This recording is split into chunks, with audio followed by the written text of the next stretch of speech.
Hey guys, thank you for joining us today. Happy Wednesday. Happy Wednesday. Happy Wednesday. Not so happy we lost, but we're gonna start this podcast off on a good note, and I do that by bringing, of course, Kealani, one of my favorite real estate agents, and of course, oh my God, of course, Ryen here. She didn't join us the first week. She didn't think we were popular enough to hang out with us, but she's here now. I'm here now. No, yes. I convinced her to come. Yeah, I'm excited. It was hard. She's like, Joe's going to be there? I don't know. Whatever it takes. Yes. Okay, no, whatever I'm it excited. takes. Thanks for inviting me. Of course. Well, let's roll back to the bad note, the game.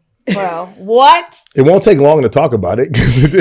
First of all, I was really upset, and I watched partial of the game because my godkids came into town, but I just got my text. My phone's like blowing up. Do you see this? Do you see? It's like, see what? We're losing. I was like, first of all, I just chucked my phone out the back door. I was like, no, I'm having a great time. Aww. Everything's fine here. So it's funny because I was clicking through the channels, and Kat goes, "Hey, the game is on. Turn the game on." I was like, "You never watch the game." She goes, "It's the playoffs." So now she wants to watch. I turned it on, right? And I was like, oh, she goes, oh my gosh, she screams. Like, what happened? It's 3-3.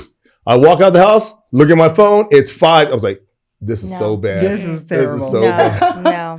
You know what? I haven't been to a game yet. I need to make my way there. I did go to the Aces game, and they did win. So yes. They're really, really good. Oh, girl, they've always been good. Yes. They've always been good. I think we've already won one championship. Is there? Have we won a second one? They've won two, I thought. 2, 3, and 5. Oh, it was yeah. Okay. Yeah. Okay. They're so downplayed, right? But they're actually like brought a lot of hype to Vegas for WNBA, Mm-hmm. and I think they're the reasons why, because they're so good, that we might get an NBA team possibly too. I heard whispers. Yeah, but we don't know how true TikTok is. Yeah. But I've heard whispers. Depends on who you're watching on TikTok. Yes, no, for real. For real. No. Yeah. But Evan's number 11. I told you. Oh, so you found that guy out? No, that's actually an Aces player. Oh, okay. Yeah. So my first Aces game, Vet Tix, right? Yeah. I showed up and, well, first let's take it back. When I go to sporting events, because living in Las Vegas, I am now a sports fan of random things. I went to an indoor NFL league, the Hawks, go Hawks. Okay. But I went to my first Aces game. It was my first basketball game ever.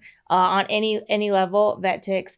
And I saw some girl and she made a phenomenal play. I was like, who's that? They're like, Evans. I literally ran out of the stands to go buy her jersey. Oh, I love that. Because why not? So anytime I go 11. I go to a game, I have to buy a jersey. So now I'm That's just how racking them players, up. Huh? Yes, but they're $200. No, it was worth it though. You know what? The Aces fans are probably like the best part. Like we had a ball. Yes.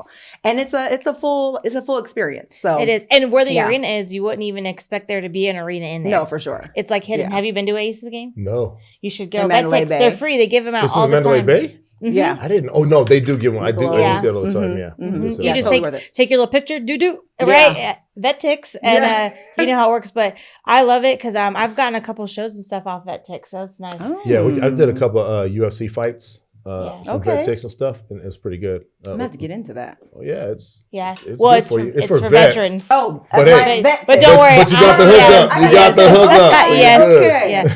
But for Golden Knights games, because they were so popular in the very beginning, like in 2018, before they were even a professional team here, I think they were a preliminary team. Is that what they were? Pacific. It was an expansion team. Something like that. Yeah. We got tickets for free for everything. Ooh. And then, but in their first year, they did so good, which people did not expect. Yeah. Then the tickets started going up. But I would still say during regular games, it's like $200 a ticket. They're pretty moderate. Yeah. Now they're in the thousands, girl, because we're in the playoffs. All the time. Yeah. But even on Vet Tix, you would need a lot of coins. Yeah, I think because it's a lottery system, and literally you have to dump all your coins in there to try to win the lottery. But sometimes you get 3 or 4 tickets. Okay, but he has season tickets. Oh yeah, so he needs a. Well, we're looking at the new ones. Right? The new ones are coming out, and I got to talk to Savannah about when we can purchase the new season tickets. Okay. Right. But like I explained the last time, it's the way they do it is half a season. You can do partials, like half season or full season, but you cannot liquidate or if you don't go if you get half season, you can't use those for anybody else. Okay. But you can for full seasons, right? Yeah. So still trying to convince my husband to get season tickets. He is on the fence, but more leaning to get them. Okay. It just depends. Has Kevin been to a game? Yeah. Oh, how does he not love it? The first hockey game we ever went to was the 2023 Stanley Cup final where we won Game 5. And he still hasn't decided to get season tickets yet? Because he's not here. He's not here. Yeah, So that good makes for it. me. Okay. You already money right now. You already have We'll give season it a tickets. hookup. But one thing I love about Vegas is, we have so many sports teams, but let's go back to hockey. People, when we talk about it, and then I'll let go of it, okay? Because I'm stuck on it. We are tied, and people talk smack about the Golden Knights because they say, oh, they're from Vegas, they're from a desert. What do we know about hockey? I think our team is pretty good. And I didn't know anything about hockey until 2 years ago. So I was like, oh, I love hockey. But, I think leading up to now, people don't realize both teams are very capable. Yeah. Like, they're very, very good. And I think they're both really good at the comeback. And that's the thing. Yeah. Golden Knights over time always show that they can rally and come back. But unfortunately, so do the Hurricanes. So it is. And I think when you have both teams that are this good and they're in the playoffs and they're playing hard, because even when we went in double overtime the other week, which first of all, that stressed me out. 7 hours. I was outside for 7 hours watching the game at the pool Stadium Swim. By the way, if you didn't know, dedicated Stadium Swim lets you go in there for free if you wear any kind of Golden Knights swag. Ooh, and normally it's a $40 admission. Nice. So yeah, but it makes for good hockey. It makes for good fans. It's just they better win, because I'm going to go on the tax records and find out where they live because I'm just kidding. Not checking the tax records. Abusing your power. That's abusing your power. Right. Yeah. Let me talk to you real quick about this game. Real quick. I'm going to do instant replays. Like, do you see what you did here? Sending postcards. That's hilarious. But yeah, TikTok blew up about people commenting about how they don't think the Golden Knights should win. It should be the Hurricanes. And I'm like, well, we're going to skip past that. Yeah. But moving through TikTok, unfortunately, last night when I'm doom scrolling, I noticed it went into other podcasts about people talking about houses in the valley. And one of the biggest things people talked about was why the cost of living is going up here. But another thing is like taxes and how taxes are directly affecting mortgages. And that's what I was like, wait, pause. So I had to go back. I'm like, who are these people talking about this? Why am I not talking about this? Let's dig into it. But really, people are saying that millennials, which I don't even know what class am I Gen Z? We don't know. Yeah. No, you're a millennial. I'm a millennial. You guys are millennials. That we can't afford houses because we're living paycheck to paycheck, but also the taxes are so much higher now here than what they were. And I was going to ask you, like, well, as a lender, how do you feel about that? Because that's actually wrong. Yeah. Because millennials, when you look at the percentage of millennials, make more money than Gen Zs, Gen Xs do. They do. Why? Because they have the gig economy. We never, growing up, we didn't have YouTube, TikTok, Instagram, Facebook. We didn't have that stuff. Now. I think the closest thing we had was MySpace. Oh, top five. Right? MySpace. Oh, man. Crazy. And so we didn't have that option of making money like that. It was traditional methods of making money, right? The difference is where the disparity comes in is where millennials weren't so much taught about the value of home ownership, whereas we were, right? So when you look at the percentages, you'll see more Gen X's and stuff and baby boomers owning homes with equity in their homes more so than you'll see millennials because they weren't taught those things, right? Yeah. So when we talk about taxes and rates and things like that, people will complain about taxes. But if you look at some of the other states, our taxes are mild. Yes, right? sure. They're 100%. mild. I think two of the biggest states, Texas and Florida. Yeah. Ridiculous. Over California? Oh, yes. And it's because Texas and Florida, they don't have state tax like us. But for some reason, ours is significantly lower. Yeah. It's ridiculous, right? So it almost makes home ownership for certain, not so many millennials, but for certain demographics out of reach just because that right there, right? And we know the only thing that really affects your mortgage payments after you go to escrow start date are going to be taxes and HOI, right? Right. So those are the only two things. And so when people complain about it, yes, I can see that because they do go up, but you have tax abatement programs. You can cap your taxes. You just have to do the forms to do it. And folks don't know about that. And the thing is, that's where agents like you guys come into play because I know you've called me a couple times saying, hey, what do we do about these tax docs? These people said this. I know that we can do this. It's just a simple document you fill out. Yeah, it is. So. But I think, like, here's an example, which I'm going to call you out, girl, so I'm so sorry. But when you become a new homeowner, and I fell prey to this, or I fell into this trap where you get so much mail that you don't know what's fake, what's real. Everyone's trying to get you to finance and trying to get you ADT, solar, pest control. So when you get that homestead exemption letter, you're like, what is this? What is this? But then it doesn't even make sense when you read it. Yeah. And then you're like, it looks legal, right? So you're like, do I legally have to do this or not? So what I do is I spend a lot of time right after we close I give like a little breakdown at the closing table. Like, hey, by the way, you're about to get flooded with stuff. But the one thing you should look into, and if you want to discuss later after like a month of living in your home, is a homestead exemption. Because sometimes the home buying process, in my opinion, is like so stressful that once you get to the closing table, it's like, yes, we're done. We're done. But now we have to move and get utilities and do that. So sometimes people are just not ready to do that quite yet. Well, like your experience, you were recently a new homeowner a couple years ago. Yes, about 5 years ago or so. It was before I got into real estate, and I received that homestead letter, and I was like, what is, again, I was flooded with solicitations. Everything looked like either trash or important, and I didn't know what to do with it. So I did call my real estate agent at the time, and to find out kind of what that homestead was about.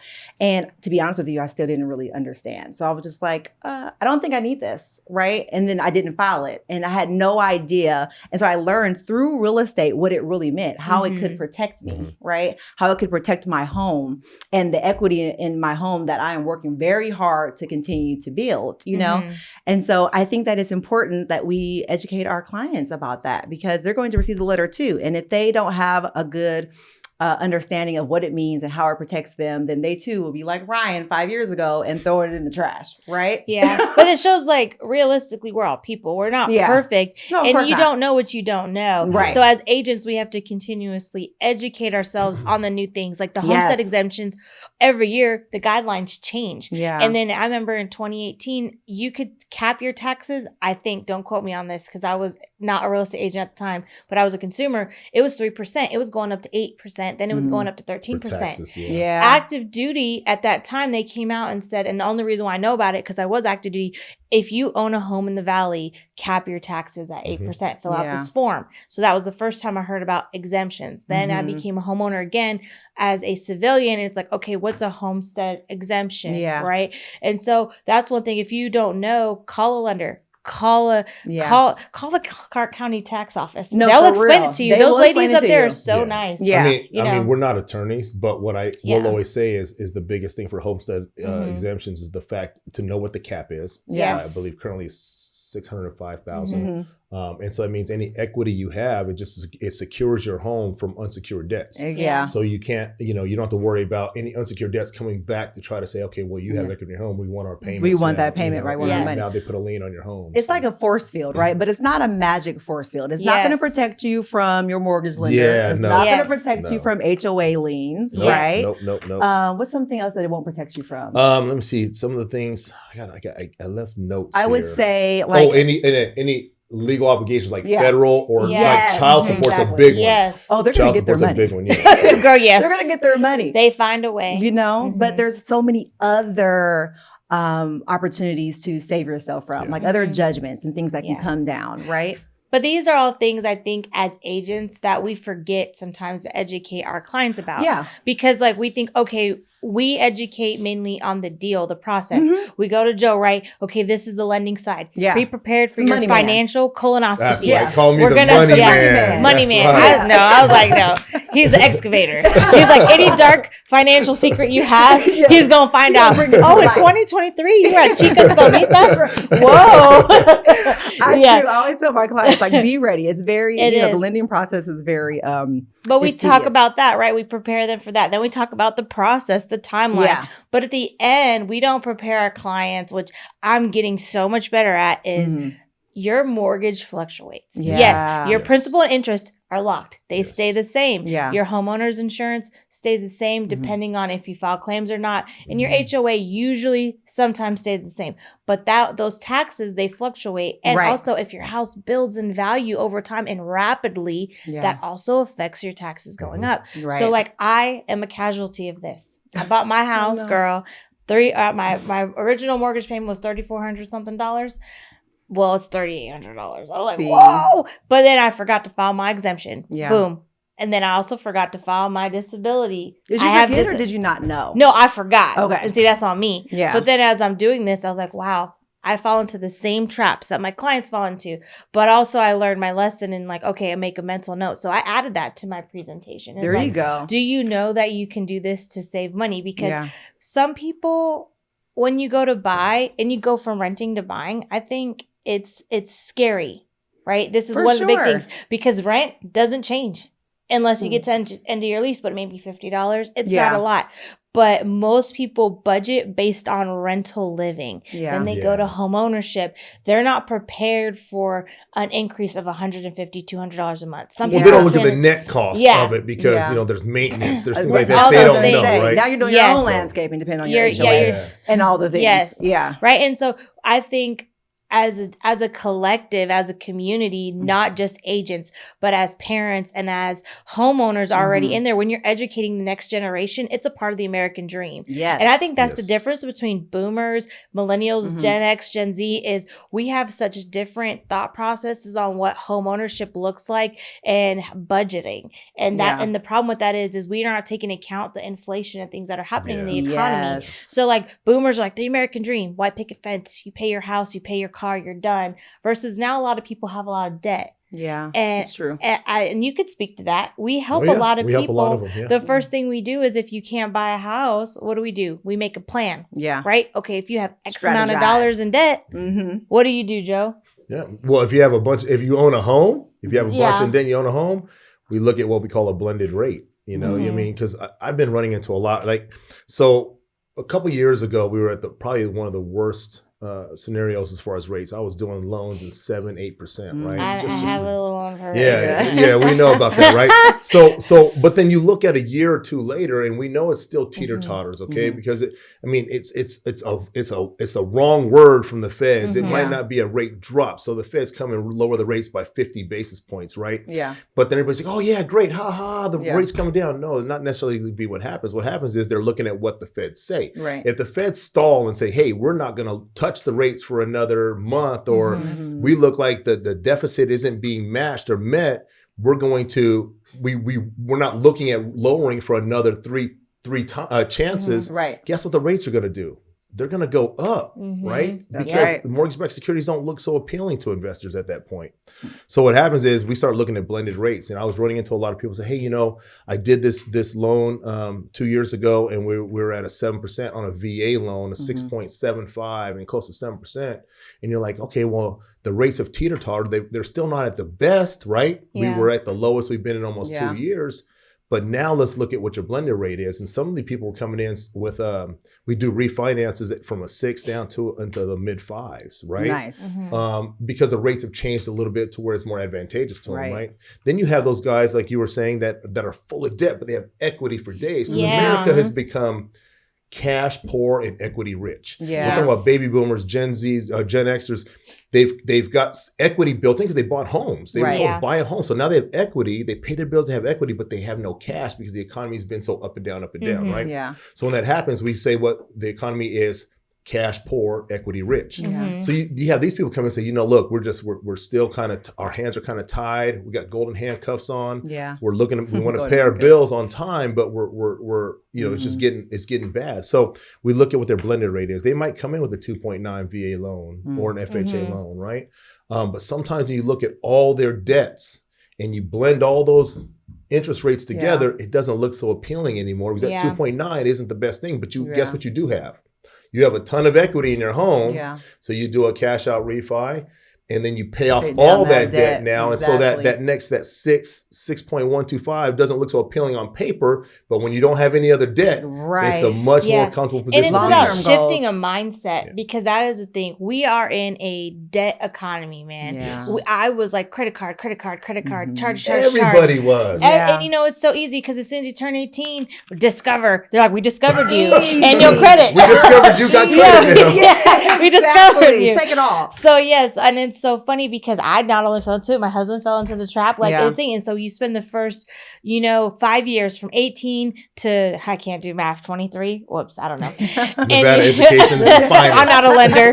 Don't look at me. Talk to the money man. Talk to the money man. So yeah, it's like you charge things and you're learning about credit and all the things. Well, then by the time you get to 25, when people are usually ready to settle down and do stuff, they have derailed their financial portfolio. Yeah. And again, that starts with the education. It does. It does. Whole we have financial literacy in the schools? That's a whole other conversation. First of all, somebody's a whole different conversation about when we do school. Because I was writing checks. They're like, you know how to write a check? I'm like, you don't? Yeah. Whoa. Yeah. But that's the thing. And, you know, a part of it is when we grew up, we learned how to balance checkbooks. We would sit right there, write a check, and then go to the ledger and write what it was coming out. Yeah. Everything. When you do your bills, which I still do that. I do it old school because. Do you? Yes, ma'am. I have my little Excel spreadsheet. It does it for me. Well, yeah, I have the Excel. Yeah, because at the end of the day, I think a second thing is people are so used to paying tap pay, which I'm guilty of it too. I caught myself.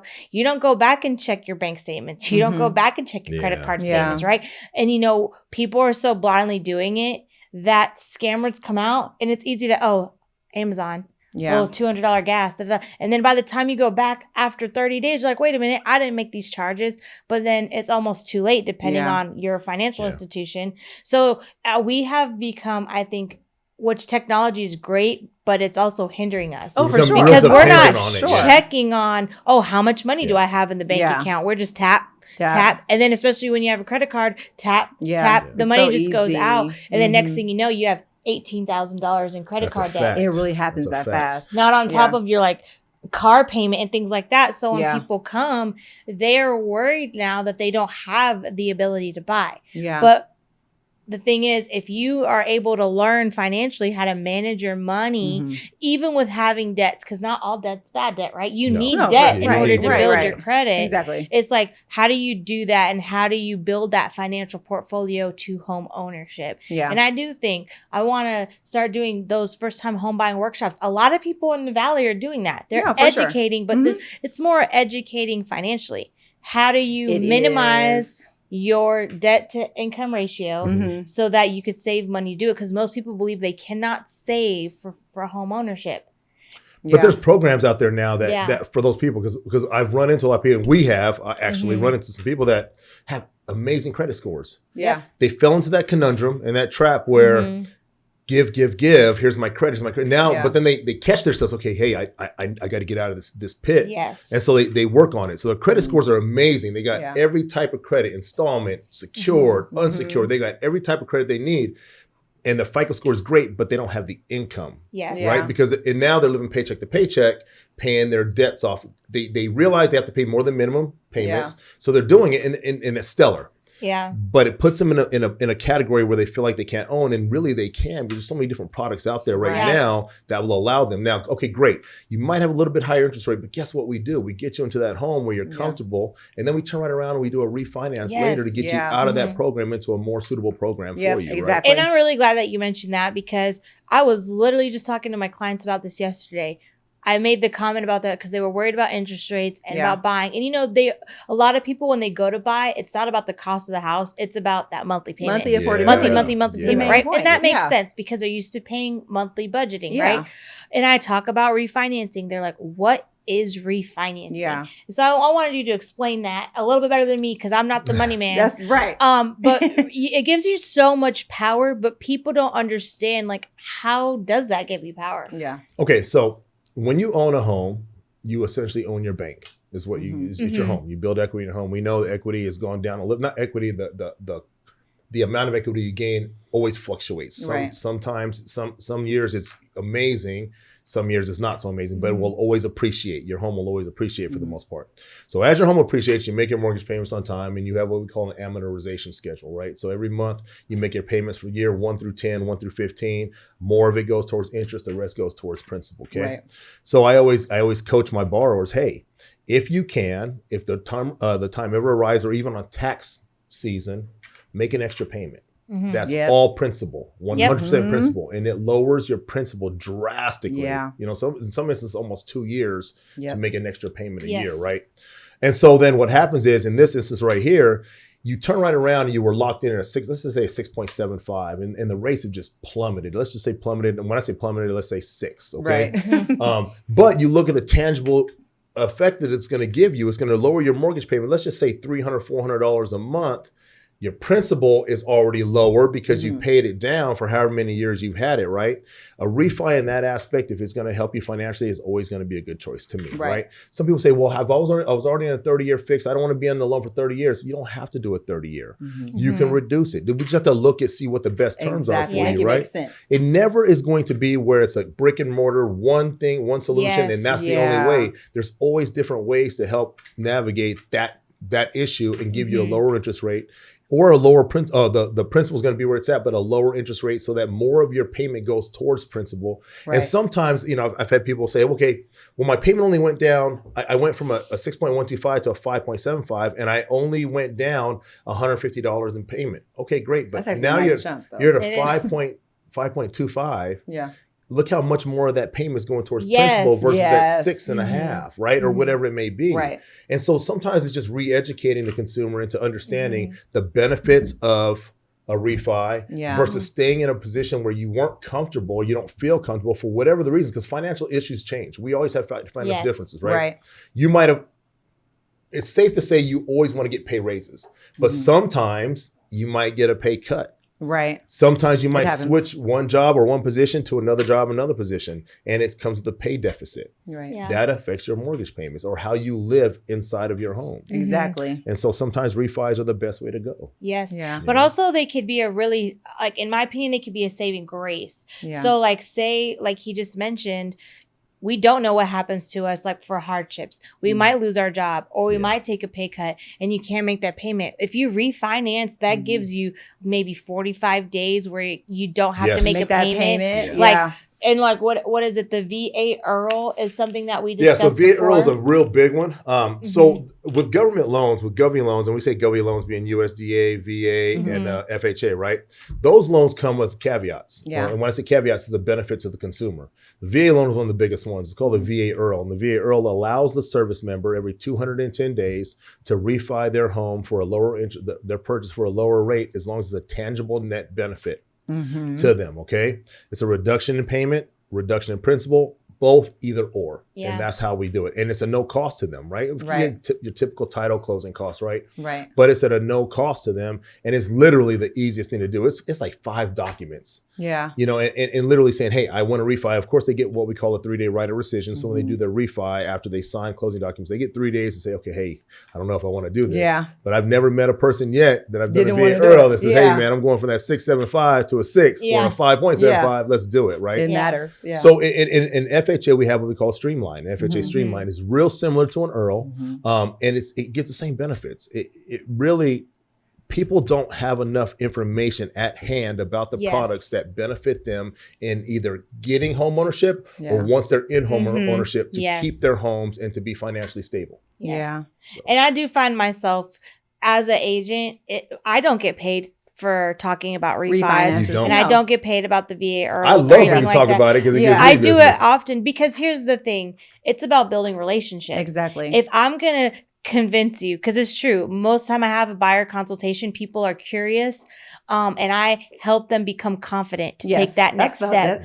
But some people are like, oh, you convince people to buy. Sometimes it is that, right? Because they have the power, they just don't think they can. Yeah. But that's not where my relationship ends with you. If I can find something that's going to benefit you later in home ownership, I feel like it is a part of my obligation to you as your agent. Yeah. So especially because I work with a lot of military people. Right. You know me. That's actually how I learned so much about VA IRRRLs. They call me, what do I do? I'm PCSing. I don't know if I should sell. Should I rent? But also if I rent, maybe my comps aren't going to be as good and I'm not going to cash flow. Well, what if we refinance into a program where you can lower your mortgage payment and then you're not paying so much out of pocket and it makes sense? Or maybe let's refinance and see about, doing something different. And it's about providing options for people. And so people don't want to buy, I find, because they feel like they just get locked in. Yeah. So that's the difference again, generationally. Yeah. Back in the day, our parents, they were paying 12% interest, 24% interest, and then still having to put 20% down. 12. Nobody cared about that 18% interest in the late 80s, early 90s. Nobody cared. But then you were looking at home prices were $7. You might have been okay with a $125,000 home. That was high dollar. Right. And then now we come into 5, 6, 7, Yes, $800,000 they're homes. like, They're like, whoa. man, 6%. Well, it's no different than when there were 75,000 It's true. and it was 20% interest rate, right? It's about being educated. I don't know that, I wouldn't say that you're convincing folks. I don't think we're convincing them. I feel like we're educating them and breaking down the barriers of the fear. Most folks don't want to buy because they are afraid, because they don't know what options they have available. They don't think that they have the affordability or whatever the case may be. I don't think that we're convincing them per se. I think that we are giving them the information they need to make that educated decision for themselves, and they realize all the benefits of becoming a homeowner, right? The equity that you build that you can turn into something else, maybe building another investment property, maybe setting up your children, for school. Generational wealth, Girl, all of that. All of the things. Yes, that's a big one. So that is the thing that I think we skip over because we're living day by day. Yeah. Back in the day when I'm with mom and pop, they're like, I'm going to marry you. You're going to be barefoot in the kitchen. We're going to have babies. I'm going to buy this house. I'm going to pay it off. And then they have like a 401k. Yeah. And then they on the will, we're going to leave you everything. You divide it up. Most people back in the day was able to leave their kids something. Yeah. But it's because they bought houses young. They got married young and they were able to retire. My grandpa worked at Sears, right? After he got out of the military, he paid off his house in 30 years. He bought his house when he was 25. By the time he was 55, he was finishing his career. His car was paid off. The house was paid off. He had enough money in the bank. And that's how, I think that's what the American dream was. Yeah. Now that is somewhat possible. Yeah. The problem is we don't educate our children in the value of saving. Yeah. People will meal prep all day, buy supplements. We'll buy Netflix. Yeah. We'll buy Hulu. And I'm not saying that we shouldn't do those things, but it's like if you have a goal and you have to think 5 years ahead, 10 years ahead. What's the plan? We're thinking about what's going to satisfy us today. What's going to gratify us by the end of the month. And see, that's where money becomes a problem because it's like, okay, it's going to make me happy today. Yeah. Let's charge it. And then, but if you keep charging every day, we'll figure out later. Yeah. But then by the time later is going to come. If you buy a house at 30, you can't pay it off until 60. Yeah. Reasonably, right? Now I believe in paying off a house in 15 years. We talked about that extra payment. And right. The extra payment and how to do that. But I think, that is a part of the education and it is a part of a mindset. We need to shift ourselves. That's it. To we can do this and how can we do it? But it's discipline.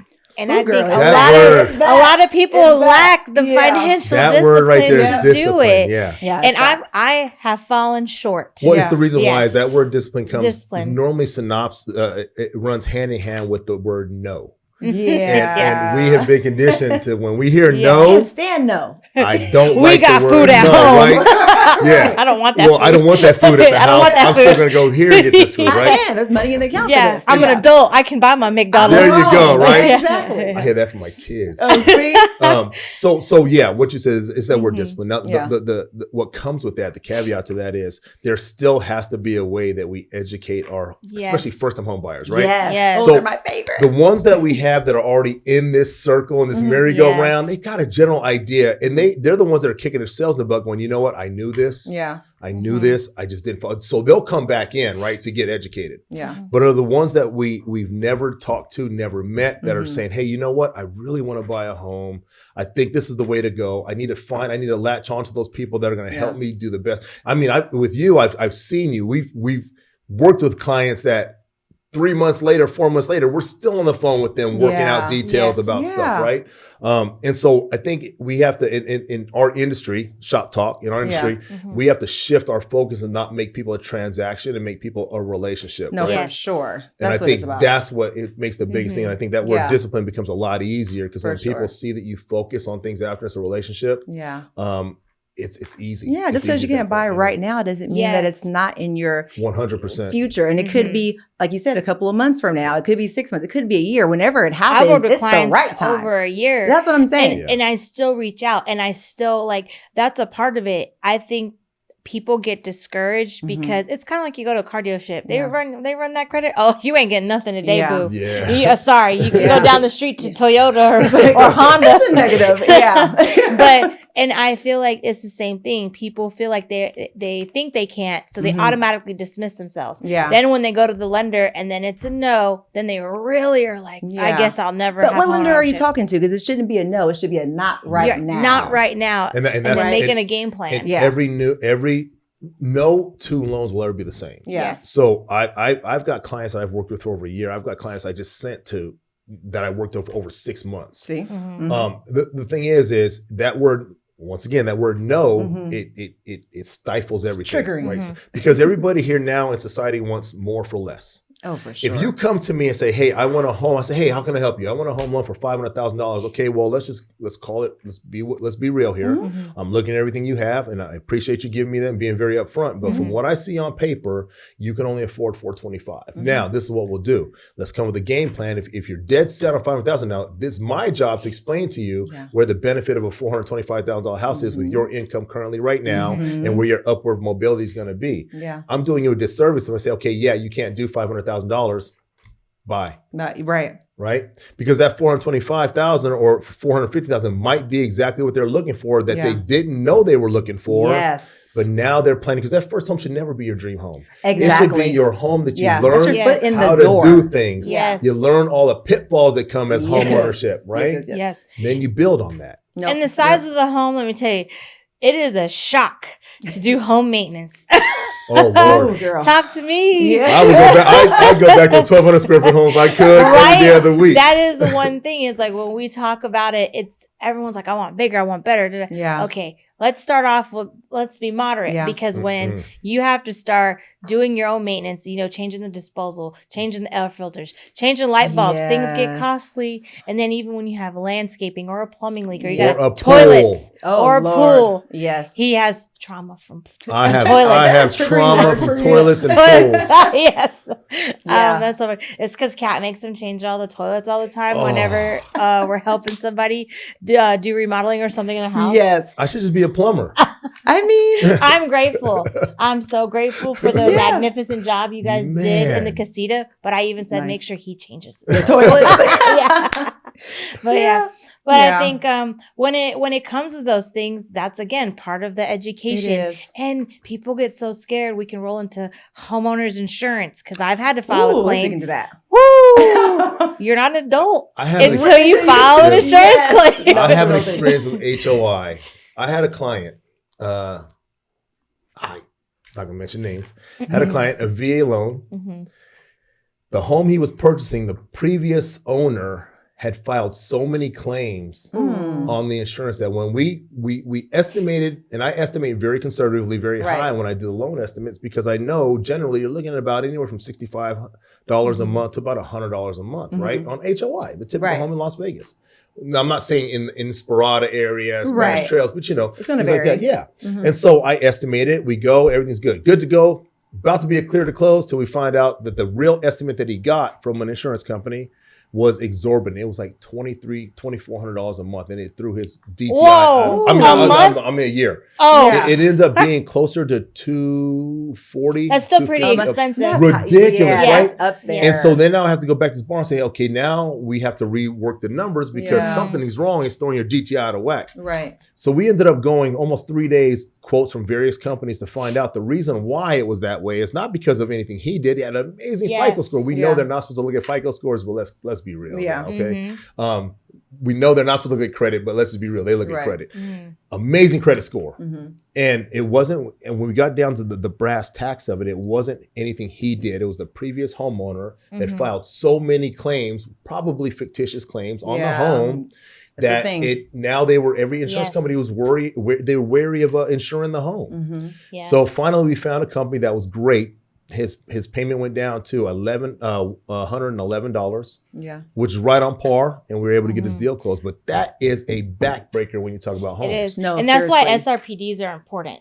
Right. Because you get the SRPD within 5 days, they're supposed to list any time that there was an issue with the house, and if they're filing a claim, that should be on there. And if there's a laundry list, I'm gonna have a lot of questions before we even get into the weeds of it. But I have.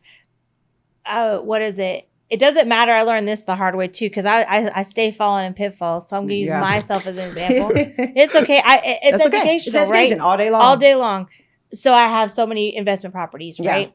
And we had one where the house was a 90s house. The roof, eventually, you're going to have to replace it. Yes. Yeah. We had to file a claim for the roof. Well, then a year later, the tenants, we love tenants, they decided to destroy the house. They didn't like it. They were upset. They took it out on the house. That's cool. We filed an insurance claim because that's why we have insurance. Yeah, that's the whole point. Well, then my current house was a brand new build.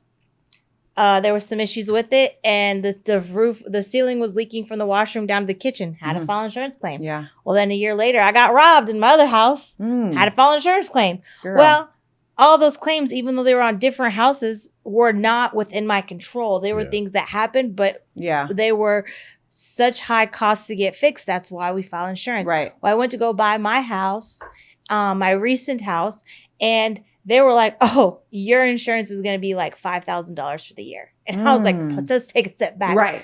We're not going to name the agent because I almost name dropped. I was like, "Excuse me, sir. What did you say to me?" Because $5,000 for the year is That's a chunk. ridiculous. Chunk. Monthly. I'm talking to my husband, and I was like, "Why? We've never done anything bad." They're like, "Well, because you filed on every single house in the last 5 years. This is how much we're showing." That adds up. So as an investor, I learned maybe there's a time to eat costs and maybe there's a time to file insurance claim. But I never knew that because in the moments, those things were happening and nobody has to repair a roof. That's $25,000, $30,000. Right. Excuse me. Let me go pull my little $30,000 out the bank. Who has that? Who has that? Okay. Yeah. So that's a part of it. And so I learned a valuable lesson. But fix for this is after 1 year, which we made it without filing an insurance claim. Praise God. We were able to refile and go get another quote, and it's now lowered to $2,000. It's still high. It's still better but than it's $5,000. Significantly lower. Yeah. We'll but take that's it. one of the things learning and educating people about investing is you should have some money saved up in reserves just in case for things because you don't want to overextend yourself on claims. Right. And those are two big things I don't think people realize too. Well, and that's the thing too, because like when we talk about the difference in mortgage payments, HOI and taxes, right? Yeah. So remember that when they pay those, when your escrow company pays them, they pay them up for the year. Yeah. You are paying in your mortgage payments an escrow payment.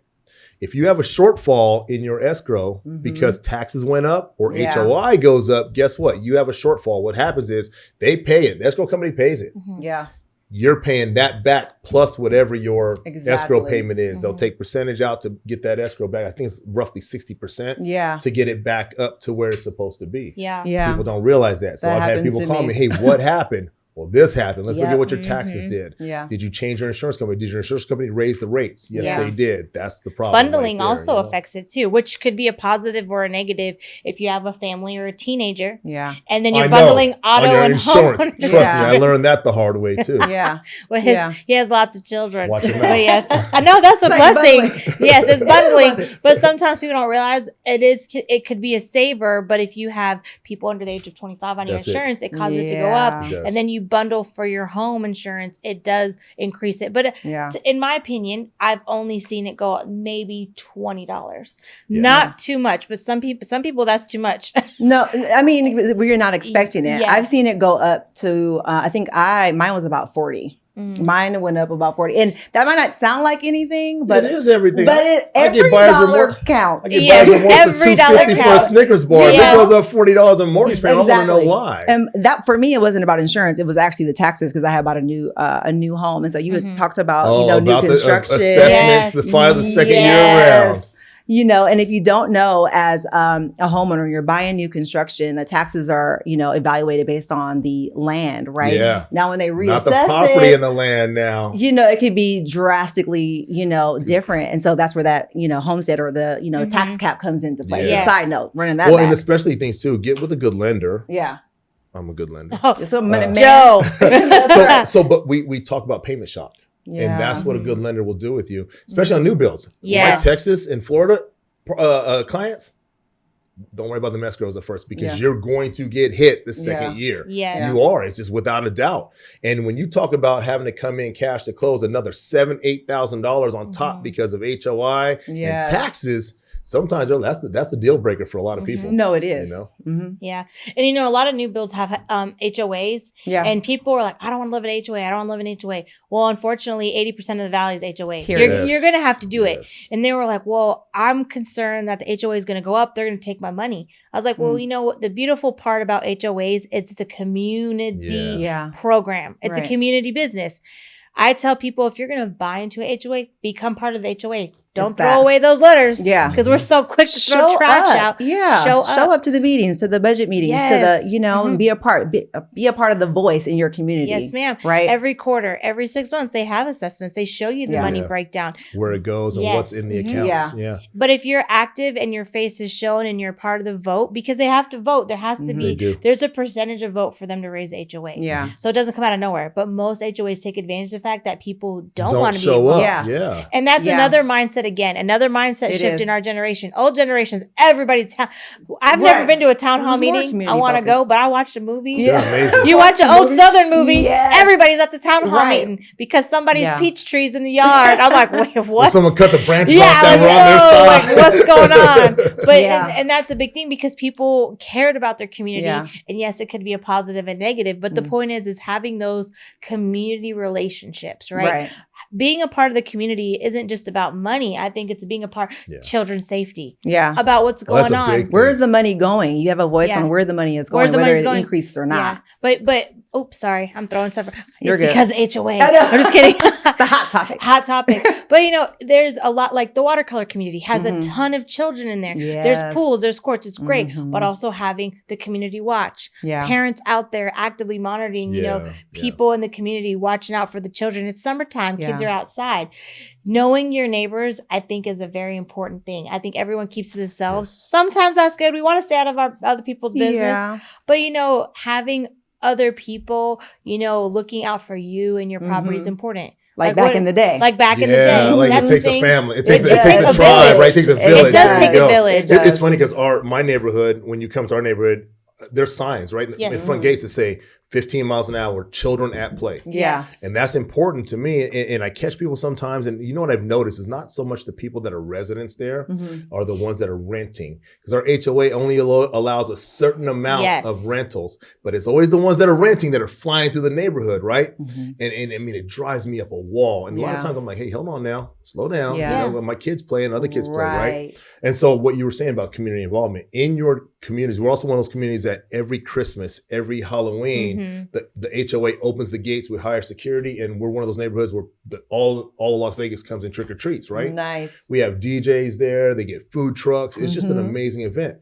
You can't do those if you don't have community awareness. It's true. You can't do stuff like that, right? And community funds and taking pride in your community. Most people, they don't want to live in a community because somebody's monitoring grass and things like that. It's about honestly keeping the streets clean. It is. It does matter. Well, I'll say this. It does matter. HOA has a place. There are, some folks think, you know, when you have an HOA, they're going to be super strict and you can't do anything. And there are rules and regulations. And let's be honest, some of the HOA rules and regulations are stricter than others. And that can be some very of them are ridiculous. Some of them are ridiculous. But those can be voted out. Yes. So get involved. And honestly, hold your board accountable. Yes, please. That's the 100%. Big thing hold the board accountable. Hold them accountable. Because they're the ones in your neighborhood that have to answer to you, right? Yes. So hold them accountable, 100%. And not only that, there are plenty of non-HOA communities, though, that are still very beautiful communities, right? Folks who take pride in their home because that matters for our equity. Like the value of our home matters. What does it look like? What is the curb appeal looking like, right? But there's also some non-HOA communities that you should have an HOA because look at this. Yes. Right? Look at it. At least a landscape HOA, right? At least a landscape HOA. But see, also people don't realize when there's no HOA, there's something called CC&Rs. CC&Rs, yep. And you have to sign them when you buy a home. Yes. The city has laws. You can't do whatever you want. No roosters. But there are some random little pockets of town, like right down the street from my house. Actually, my house is zoned for horses. Of course it is. And you won't believe it. My neighbor has a llama and chickens and a goat. And I'm just outside. You can hear them. And my friend was like, asking, is there a llama back there? Yes, there Yes, is. there is. And we're proud neighbors of a llama. They're minding their business. Yes. Okay. Yeah. Mind yours. Yes. But in my little cul-de-sac, everybody takes pride in that little area. We clean it. We look out for each other, and that's important. Even though there's no HOA, we're just mindful of it. And you know, I'm so thankful because my godchildren are here. They're playing in the street, and everyone's like, "Hey," they come in slow because they know that there's kids playing there. The neighbors' kids sometimes play there. It just matters regardless of the HOA or the CCNR. As a community, I think we need to spend more time getting together. Yeah. And you know, Remember talking block with parties? one. Oh, right. Block parties? My community used to have them a lot, See? right? Are you having one for 4th of July? Oh, we should go there. So Okay. So we usually do. Okay. I'm fighting that battle right now. Okay. Our HOA sent out a sign that says no fireworks, and our community For freedom? Okay, so and you know how my wife is. Yes. And so I'm fighting that battle with her and the HOA right now because she wants to build a platform Of course that's not on the floor, on the ground, so we can launch our fire. Yes. I love And I'm her. like, baby, is it really worth the battle? It's in her eyes, yes, Yeah. it is. Because All I'm hearing is, and the rocket's red glare. The stars were bursting in air. No, What do you because mean? historically, that's what we've done. Yes. We put up between me and maybe 4 other neighbors. Yes. We put up a heck of a show. Yeah. It's a heck of a show. Yeah, I hope you win that battle because I want to go over there.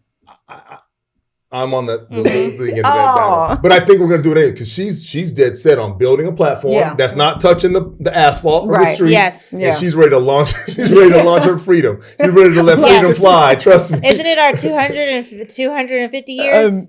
I think I'm not mathing, but it's something like that. Yes, 250th, I believe. Yeah. Yeah, it deserves a celebration. That's right. Just saying. So I would go ahead and bank on coming over to the house. Okay. We're probably Don't gonna worry, do it. I will roll up because Kevin was like, what are we doing? Because normally me and Kevin, actually funny enough, our first year moving in, we moved in on the 4th of July. And we moved everything in 24 hours, set it up, had a party of like 50 people. And we accidentally set our neighbor's tree on fire. Don't worry. Oh. I am, a fire safety chief. That's right. Okay? Of course you are. I am. Can you 'cause I have imagine her fire out there with a little water hose spraying the tree? No, I had well, first of all, our hose did not work. So I was whipping it. And I was like, we're going to get it. Don't you worry. And we had a, Did you put the fire out? 100%. Of course you did. Because I was prepared. And I wet the ground really good before you do it. Yeah. And I am adamant about cleaning up the debris the next day. Right. Or well, that most folks just before. leave it all. Oh, girl, in no. the That's street. disrespectful. That's disrespectful. Yeah. If we're going to be outside, we invited all the neighbors to come out and watch. Don't look at the fire. Yeah.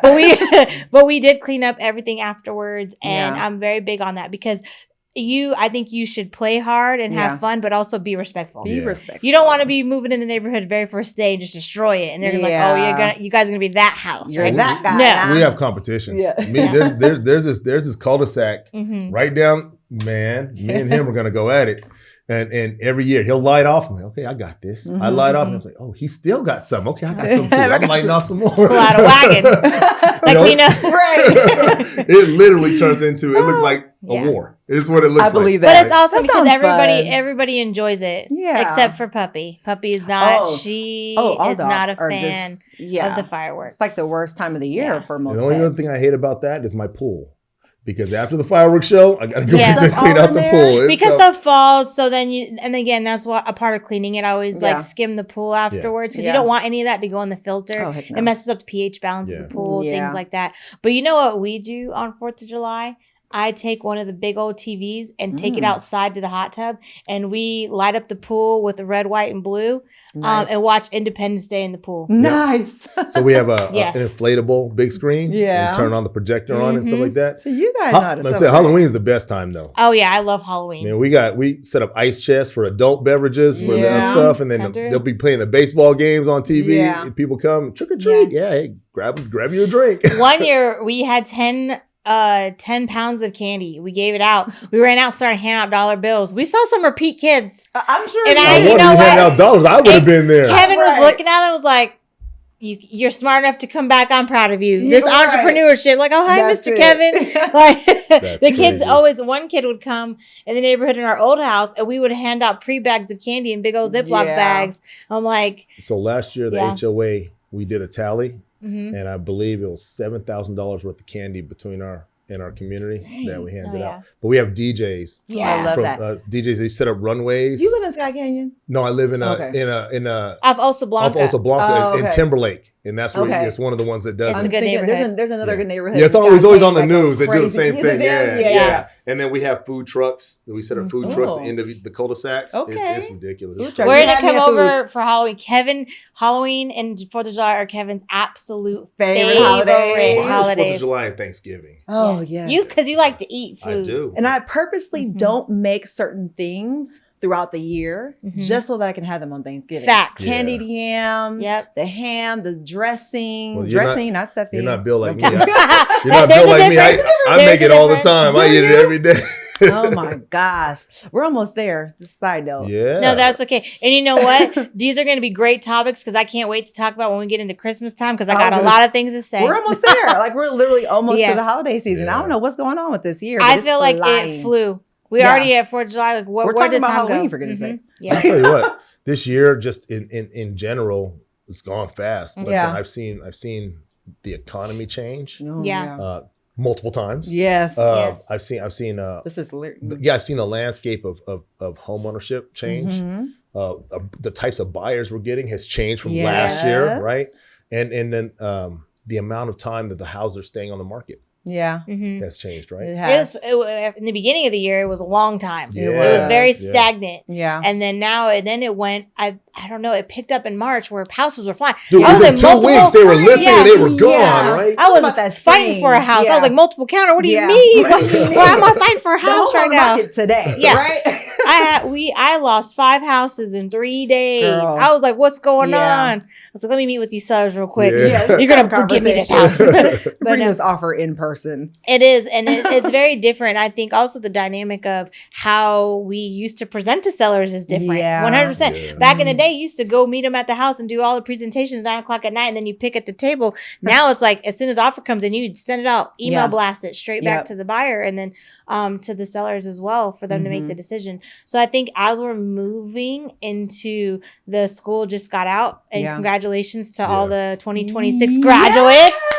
You did it. People are ready to move. A That's lot of right. people are empty nesters. They're ready to downgrade. That's That's true. one of the conversations I'm having with some parents. And For then sure. people are also changing school districts. That's a Yeah. fact, That is a fact. So Yeah. houses are popping up on the market, but Yeah. some houses in some areas are moving way faster than others. It's true. Mhm. Yeah, got a good price point. You got a good price point, good area.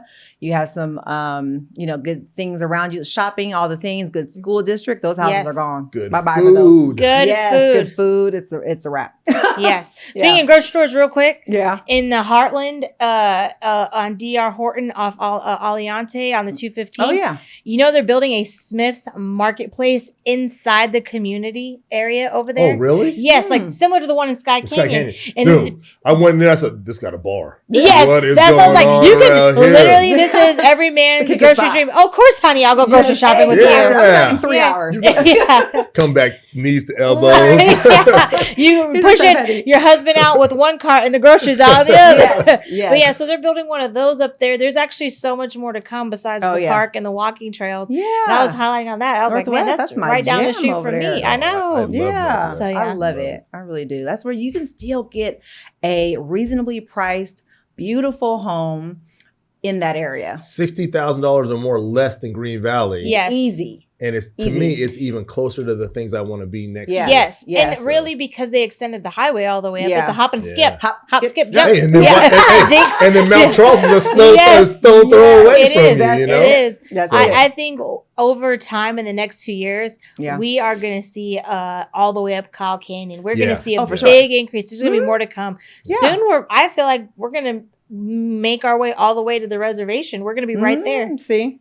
Mhm. Yeah, they're going to use up all that It land. is. Yeah, All of it. eventually we will. Sunstone is already, they've done a lot of building up there. 100%. Like, so they are so is touching the Lennar, Arroyo Springs. There's just a Yeah. whole bunch of communities just popping up really, up. really I keep fast. talking about these new build communities. They make me mad. Oh, Okay, disregard. But also, Yeah. But eventually, here's the thing. As all these communities get vested and then they close out, people sell. Yeah. I think it's so interesting that a community is coming up. It's not even finished, but then somebody has already bought and is reselling in those communities. Yes. And that is a big thing. And we could talk about that at a later date because I know we're running low on time. But I was like, wow, that's so interesting. Within 3 months, people buy and they're reselling. And I was wondering why that is. Yeah. But you say that you don't like new builds because, it's hard to compete with incentives. But eventually, those houses are going to be back on the market for resale. Yeah. That is a fact. Still don't like new builds. Yeah. Give me 2 reasons why. Yeah, give me 2 reasons. Yeah, if you like it. Because they always beat my pricing. Oh, yeah. That's true. But our programs our programs are set in stones where theirs are usually arms. Yeah. Ours are always going to It's be true. fixed. That's true, but not everybody can handle an arm. 100%. That is a fact. Yeah. And so when we discuss those things with our clients, what is going to serve them best realistically? Yes, that interest rate looks great, but are you prepared? We're talking about people having panic attacks over it. Taxes going up. Are you prepared for that jump in mortgage payment after 6 months or 1 year where it's going to go up maybe $900? Yeah. That's a shock. It's true. And not all folks use the in-house lenders to purchase their new construction home. I would say shop around. Shop around. You never know because you may be able to do something that they can't. There's no may about it. I always do. Say that, money man. That's a fact. That's a fact. There you go. But you could have 1 year of, a 4% interest rate, but all that's going to interest rate in that year versus what does it look like over time that's going to save you the most money. Yeah. Sometimes those lenders deals might not be the best deal. And that's, again, sitting at the table, shopping and educating That's clients. Right. So you know what? It is competition, but it just makes you a better lender at the end of the day. I'm the best. You are the best. The best. And I can say that because I've used him. Right. Because somebody tells me no, I'm like, ring, Joe. Somebody told me no. Yes. I don't like that word. Like, hey, no. Make that give me a glass of bourbon. Give me 10 minutes. I got your answer for you. I call him 1 o'clock at night. Joe. Yeah. I need you to make this deal happen for me. No, your communication is ma'am. on point. I love yes. working with I you. appreciate it. For real. You're my guy. Personally and for all my clients, I can say, yes, thank you. Appreciate that. Yeah. No, you're going to get it And I love done. doing business with you guys. Yeah. And that's just going to get us into our next talking point next week. Yes, which I'm Finish super out this excited. week. Yeah. Next week, we're going to focus on some things. I'm sure we'll have some topics to get to the people. There's always something to talk about. And I say we start hitting these first-time home buyers and get them educated. Let's go. And next week, I'll bring up pickleball so we can talk about that because you always have something to say, always, but it's when it's off camera, which is so crazy. So I think we go play pickleball before next time. Exactly. Stay tuned, guys. Okay. I got my paddles in the car. I stay strapped. Give me What is some it? Thank you guys for joining us today. And thank you guys for being here today. Yes, of course. Always a pleasure. Looking forward to the next time. Okay. Me too. Awesome. Right. Bye. Bye.